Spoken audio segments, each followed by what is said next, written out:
여호수아 10장 계속해서 나눕니다. 16절에서 28절까지입니다.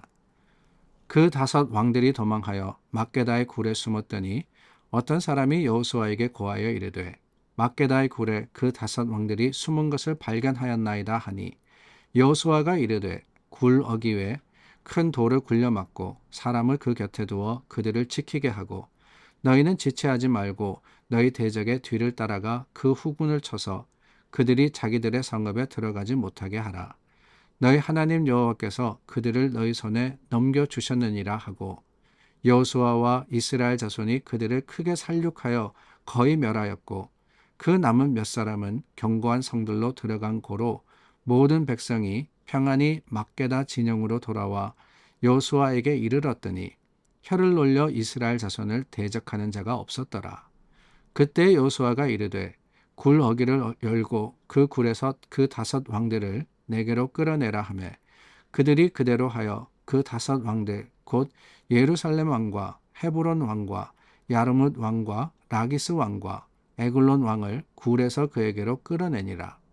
그 왕들을 여호수아에게로 끌어내매 여호수아가 이스라엘 모든 사람을 부르고 자기와 함께 갔던 지휘관들에게 이르되 가까이 와서 이 왕들의 목을 발로 밟으라 하매 그들이 가까이 가서 그들의 목을 밟으매 여호수아가 그들에게 이르되 두려워하지 말며 놀라지 말고 강하고 담대하라. 너희가 맞서서 싸우는 모든 대적에게 여호와께서 다 이와 같이 하시리라 하고 그 후에 여호수아가 그 왕들을 쳐 죽여 다섯 나무에 매달고 저녁까지 나무에 달린 채로 두었다가 해질 때에 여호수아가 명령하매 그들의 시체를 나무에서 내려 그들이 숨었던 굴 안에 던지고 굴 어귀를 큰 돌로 막았더니 오늘까지 그대로 있더라.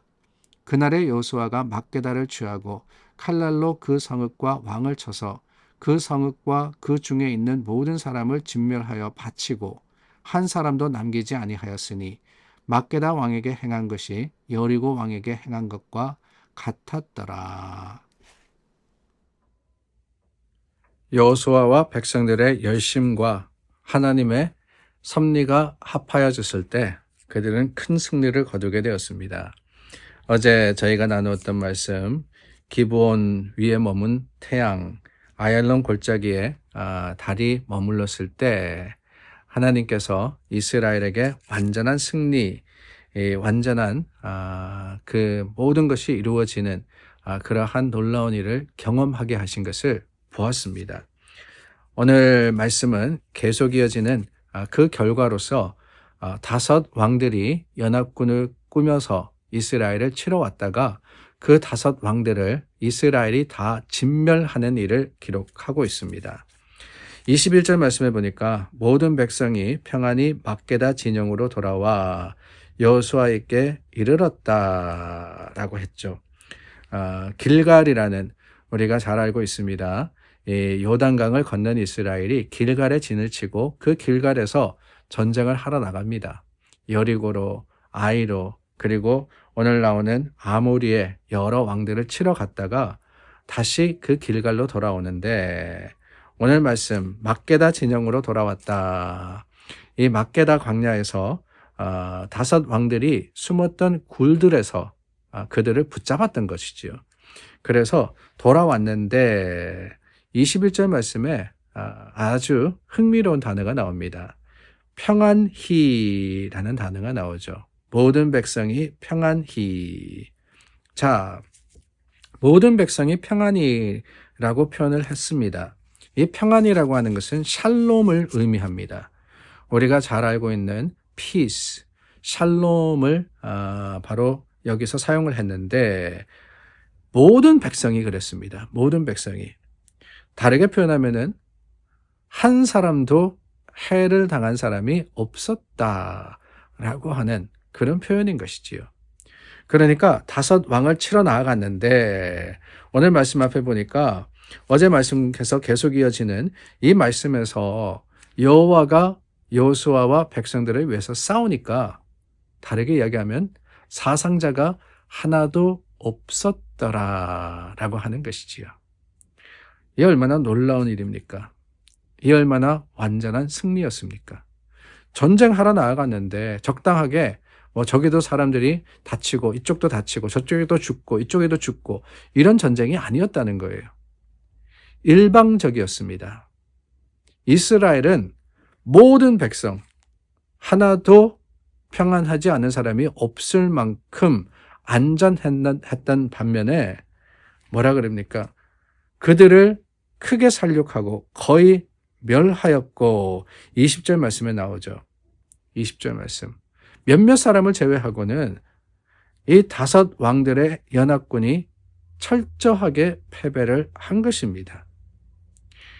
이런 일들을 우리는 어제도 말씀드렸지만 기적이라고 부르지 않습니까?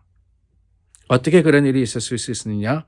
다름이 아닙니다. 하나님이 그들을 위해서 싸우시니까 그게 되었던 것이에요. 우리는 기적이다라고 하면서 이해하지 못하는 것, 도무지 알지 못하는 것을 표현하지만 그렇게 본다면은 이 기적이라는 것은 하나님에게는 가능한 일이 아니겠습니까? 그러니까 우리가 하는 것은 아니지만 하나님이 하시는 일을 우리는 기적이라고 표현한다라고 하는 거예요. 그래서 어제 제가 권면하면서 그런 말씀을 드렸던 것이 기억이 나네요. 기적이 있는 교회, 기적이 있는 성도의 삶을 살아가는 우리가 되면 좋겠다라고 말입니다. 여러분, 기적이라는 거 내가 살아가면서 평생에 한번 볼 수 있을까? 라는 생각을 하실 수도 있습니다. 그러나 여러분, 기적의 그 의미, 기적의 뜻을 우리가 조금 더 다르게 생각한다면 말씀드린 대로 하나님이 하시는 일, 우리는 할 수 없습니다. 우리는 불가능입니다. 아니, 이게 어떻게 가능해요? 5 왕의 연합군과 이스라엘이 전쟁했는데 모든 백성이 평안히 돌아올 수 있었습니다. 왜요? 그들이 싸울 필요가 없었기 때문에 하나님이 그들과 함께 하셨기 때문에 그래서 어제 말씀에 14절 말씀해 보니까 여호와께서 이스라엘을 위하여 싸우셨음이니라 라고 하잖아요. 여호와께서 이스라엘을 위하여 싸우셨음이니라. 누가 싸우셨다고요? 이스라엘이 아닙니다. 여호수아가 싸웠다 그러지 않아요. 하나님이, 여호와가 그들을 위해서 싸우시니까 그거 당연한 거죠. 하나님과 인간이 싸우는데 누가 이기겠습니까? 그게 바로 기적입니다. 그게. 우리가 2025년을 시작하면서 표를 뭐로 삼았습니까? 주가 일하시게 하라라고 했죠. 주가 일하시게 하라. 왜요? 그래야지만 성공할 수 있으니까. 그래야지만 안전하니까 말입니다. 내가 하려고 발버둥 쳐봐야 그거는 세상의 일입니다. 아무리 잘한다 할지라도 인간의 일이잖아요. 그러나 하나님께 맡겨서 하나님께서 우리를 위해서 싸우시면, 우리를 위해서 일하시면 그거는 우리의 지경이 아니라, 인간의 지경이 아니라 기적의 지경으로 가게 되는 거예요. 기적의 지경으로. 나는 스스로 병 낫지 못합니다. 그러나 하나님의 손에 들려진 병은 맥을 못 춥니다. 분명한 나음이 있고 회복이 있는 거예요. 나는 성공하지 못합니다. 그러나 하나님의 손에 맡겨드리면 하나님께서 가장 선한 방법으로 이루어 주십니다. 물론 내가 원하는 것이냐 아닌 것이냐, 이것은 다른 내용이지만 하나님의 뜻이 이루어지는 것, 그게 바로 기적이 아니겠어요? 그 기적의 역사를 경험한 사람들, 어떤 사람들인지 아십니까? 오늘 25절 말씀해 보니까 여호수아가 그들에게 이르되 두려워하지 말며 놀라지 말고 강하고 담대하라. 강하고 담대하라. 이 말씀 우리가 많이 들었던 말씀입니다. 여호수아를 시작하면서 하나님께서 모세에 이어서 백성을 이끌어가는 여호수아에게 강하고 담대하라. 두려워하지 말고 염려하지 마라. 라고 말씀하셨죠. 그것을 이제 여호수아가 백성에게 전합니다. 선포합니다. 권면합니다. 왜요? 경험했거든요. 하나님을 경험했거든요.